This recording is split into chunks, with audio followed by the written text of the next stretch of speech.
नमस्कार. मार्केट मराठीमध्ये मी अजय तुमचं सर्वांचं हार्दिक स्वागत करतो. आपण म्हणून निफ्टी बँक निफ्टीसाठी विश्लेषण आणि त्याचबरोबर एक इंटरनेट सेटअप. चला तर मग सुरू करूया. ठीक आहे. निफ्टी गॅपडाऊन ओपन झाला आणि गॅपडाऊन ओपन झाल्यानंतर मार्केटने जवळपास आपण म्हणू शकतो सेलिंग नंतर हा जवळपास एक मुवमेंट आपल्याला बघायला मिळेल थोडीफार वरची. आता लक्षात घ्या मार्केट जर एवढं गॅपडाऊन ओपन होतं ना म्हणजे कालच्या क्लोज पासून जर एवढं गॅपडाऊन होत असेल आणि तेही 25,100च्या आसपास तर लक्षात घ्या मार्केट त्याच्यानं थोडंफार उसळणार असेल. लक्षात घ्या जवळपास काय या सेलिंग नंतर हा बाउन्स जो आहे आज दिवसभर आपल्याला बघायला मिळाला हे लक्षात असू द्या. ओके म्हणजे जवळपास काय पुलबॅक मध्ये का असणार मार्केट थोडंफार रिकव्हर करण्याचा प्रयत्न आहे हे लक्षात. आता हे उद्या आपल्याला बघायला मिळेल की मार्केट जे आहे हे 25,200च्या वरती होल्ड करून परत मार्केट ह्या रेंजच्या वरती कुठेतरी टिकून परत ही लेवल तोडायला जाते का किंवा 25,200च्या आसपास रिजेक्शन घेऊन परत मार्केट सेलिंगला येते का हे आपल्याला उद्या बघणं गरजेचं आहे हे लक्षात असू द्या. ओके माझ्या मते तुम्हाला इथपर्यंत एक सरळ साधं सोपे गोष्ट समजली. आता जर उद्यासाठीचा विचार केला तर लक्षात घ्या रेंज आपली असणार आहे परफेक्ट निगेटिव्हच असणार आहे. ठीक आहे आजच्या दिवसाचा लो सगळ्यात मोठा सपोर्ट आहे म्हणजे जिथे आज मार्केट ओपन झालं लक्षात घ्या इथे सपोर्ट घेतला व्यवस्थित तिथे आणि इथूनच मार्केट काय झालंय त्याच्यानंतर एक बाउन्स झालेला बघायला मिळालाय. त्याचबरोबर ही एक लेवल आहे एक चांगली रिजेक्शन झोन म्हणून बघायला मिळणार आहे ही लेवल सुद्धा काढू शकतो ती म्हणजे एक 25,235च्या आसपास. त्याच्यानंतरची वरची रिजेक्शन झोन आपली असणार आहे ती म्हणजे ती म्हणजे लेवल एक 25,321च्या आसपास. ठीक आहे त्याचबरोबर आता रेंजेस वरच्या दिशेने काढायचे असेल ते म्हणजे छोटे मोठे लेवल्स ऍड करून घ्या त्याच्यावरती ही एक रेंज एक ऍड करून घ्या. इथून खाली येताना ही एक लेवल काढूया. ठीक आहे ह्याच्या खाली येताना ही एक रेंज बघायला मिळू शकते आणि त्याच्या खाली येताना ही एक लेवल बघायला मिळू शकते. ओके त्याचबरोबर आता एक प्रॉपर ट्रेंड लाईन काढून घ्या ती म्हणजे जवळपास आता करंट मध्ये मार्केट निगेटिव्हच आहे तेव्हा ट्रेंड लाईन आपली आता सध्या तरी ती अशीच राहणार आहे हे लक्षात असू द्या. ओके आता ट्रेड कसा होईल सर्वात महत्वाचं म्हणजे ओपनिंग महत्वाची आहे आणि त्याचबरोबर उद्या गुरुवार आहे हे लक्षात असू द्या.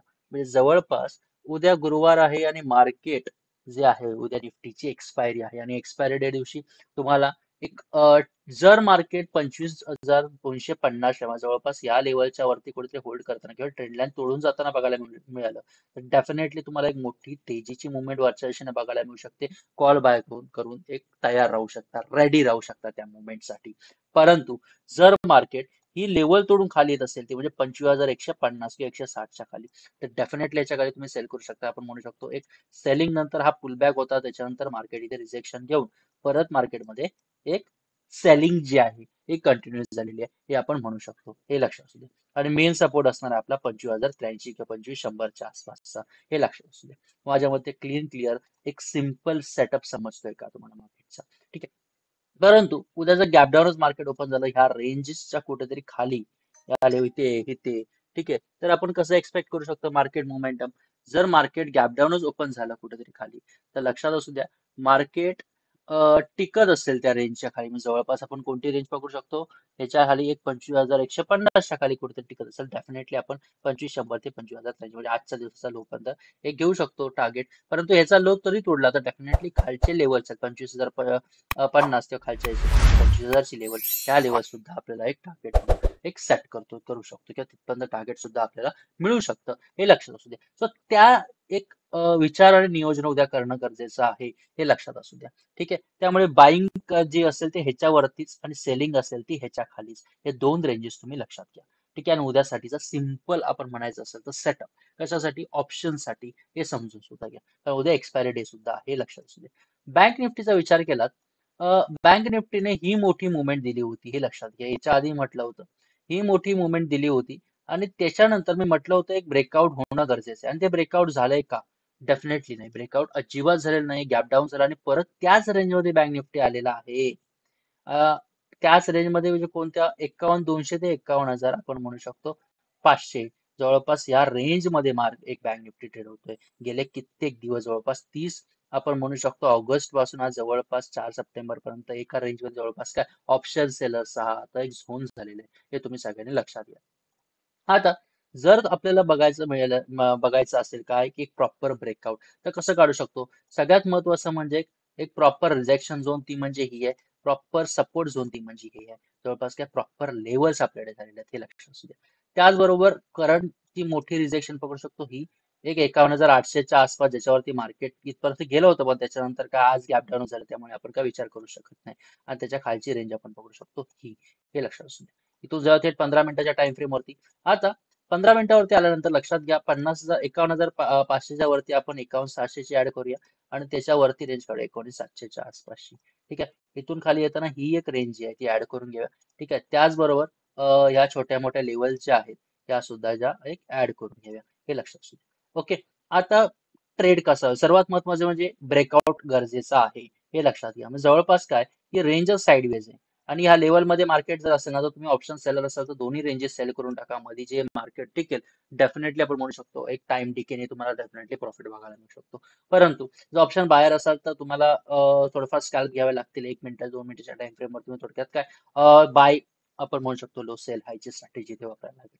बाय लो कुठे, इथे बाय करा, इथे सेल करा, हे लक्षात असू दे. परंतु जर लेवल तोडून वरच्या दिशेने गेला तर डेफिनेटली तुम्ही कॉल बाय करू शकता. एक इंट्राडे साठी 51,500च्या वरती टिकलं असेल तर, टिकणं म्हणजे काय असं तसं टिकणं नाही, असं इथे कसं इथे ज्या अर्थी तुम्हाला लॉस झालाय जवळपास कसं अशा फेक ब्रेकआउट साठी विचार करून बघा. थोडक्यात काय एक चांगली कॅन्डल क्लोज होऊ द्या, त्या कॅन्डलची हाय पुढची कॅन्डल ब्रेकआउट करू द्या, मग त्याच्यानंतर थोडक्यात काही सिंपल आपली कन्फर्मेशन टेक्निक आहे, हे लक्षात असू द्या. ठीक आहे, परंतु याच्या खाली आलं तर लगेच सेल करायचं का, अजिबात नाही. 51,250च्या खाली कुठेतरी होल्ड करू द्या, होल्ड केल्यावर तुम्ही सेल करा. खालच्या अशी मोमेंटम चांगले बघायला मिळू शकते.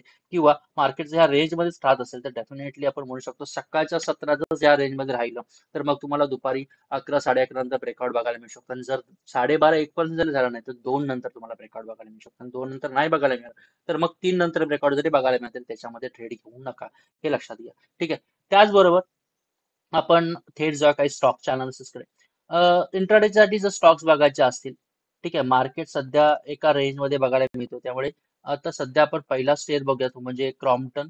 क्रॉम्प्टन खरं सांगायचं असेल तर लेवल तोडण्याचा प्रयत्न करते, परंतु ह्या लेवलच्या आसपास सपोर्ट घेते. सो हा करंट मध्ये म्हणाला तर हा ब्रेकआउट स्टॉक आहे, हे लक्षात घ्या. ठीक आहे, सो ज्या ज्या लेवल दिशेने तोडेल म्हणजे जवळपास काय 475च्या वरती टिकत असेल तर डेफिनेटली बाय करा इंट्राडे साठी. आणि 456च्या खाली टिकत असेल सेल करा. पण ह्या रेंज मध्ये राहिले तर मग साईडवेज राहू शकतो. सो या ब्रेकआउट स्टॉक आहे तर ब्रेकआउटला वेट करा ब्रेकआउट भेटेपर्यंत.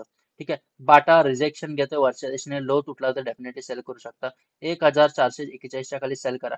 ठीक आहे, आरामात ही लेवल तुटल्यावरती तुम्हाला मोमेंटम बघायला मिळू शकते. परंतु जर तुम्ही इन्व्हेस्टर असाल थोडेफार तर हीच रेंज चांगली थोडेफार शेअर्स घेण्याची ह्या स्टॉक मध्ये. काल सुद्धा हेच सांगितलं होतं तुम्हाला. ठीक आहे, भारत फोर्ज चांगली बुलिश कॅन्डल आहे. ठीक आहे, बाईंगची रेंज आपण पकडू शकतो 1,624च्या वरती हा शेअर बाय करू शकता. आणि ही जी रेंज आहे ना कोणती, ही जी रेंज आहे ही रेंज एक चांगली इन्व्हेस्टमेंटची आहे. याच्यावरती टिकला तर डेफिनेटली 5-10% तुम्ही पोझिशन ट्रेड घेऊन सुद्धा एक चांगली रिटर्न काढू शकता. ल्युपिन पॉवरफुल ग्रेट मोमेंटम 2,300च्या वरती टिकत असेल तर डेफिनेटली बाय करा. किंवा साइडवेज ओपन होऊन आजच्या दिवसात आहे थोडं असेल डेफिनेटली बाय करू शकता. बायोकॉन बेस्ट मोमेंटम आलेली आहे स्टॉक मध्ये, एक मोठा ब्रेकआउट बघायला मिळाले, लेवल काढले होते आधीच. सो काय करू शकतो, कंटिन्यू होत असेल तर डेफिनेटली 381 किंवा 385च्या वरती हा शेअर बाय करू शकता. स्टेट बँक ऑफ इंडिया थोडाफार इंडिसिजनच आहे, ब्रेकआउटची वाट बघणं गरजेचं आहे. महिंद्रा अँड महिंद्रा सुद्धा टॉपलाच आहे. एबीएफआरएल सुद्धा इंडिसिजन आहे, हे लक्षात असू द्या. लो तुटत असेल एबीएफआरएलचा, लो कोणता आहे तोही सांगून ठेवतो तुम्हाला लक्षात घ्या. लो आपला हा आहे 307च्या खाली डेफिनेटली सेल करा. एक मोठी मोमेंटम विरुद्ध दिशेने बघायला मिळू शकते. टायटन थोडाफार ब्रेकआउटला आहे. ब्रेकआउट रेंज आपली हीच असणार 3,731च्या वरती टिकत असेल तर डेफिनेटली सेल करा, सॉरी बाय करण्याचा प्रयत्न करा. काही stocks analysis Nifty bank Nifty analysis समजलंय का सांगा. समजलं असेल तर मित्रांनो प्लीज 500 सबस्क्रायबर पूर्ण होऊन देत. 1000 पर्यंत पोहोचायचे. मार्केट मराठी सर्वसामान्य मराठी माणसांपर्यंत पोहोचवायचं काम तुमचं सर्वांसाठी. त्यामुळे शेअर करा, लाईक करा, सबस्क्राईब करा. इथे तुमची मी आता रजा घेतो मित्रांनो. ठीक आहे, धन्यवाद.